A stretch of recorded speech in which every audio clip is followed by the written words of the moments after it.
చేపల పచ్చడి రెడీ అవుతుంది ఫ్రెండ్స్. ఇక్కడ నూనెలను అయితే అత్తమ్మ కలుపుతుంది. ఇవి కొద్దిగా కాల్సినవి కూడా ఇక్కడ పక్కన పెట్టేసింది. ఇప్పుడు పచ్చడి పెడుతుంది.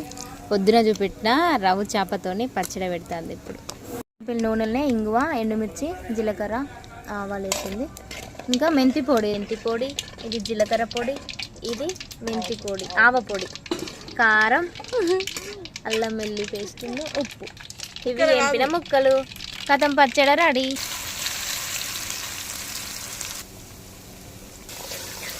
చూడండి ఇవన్నీ ఇట్లా చేస్తుంది పచ్చడి రెడీ అయినాక.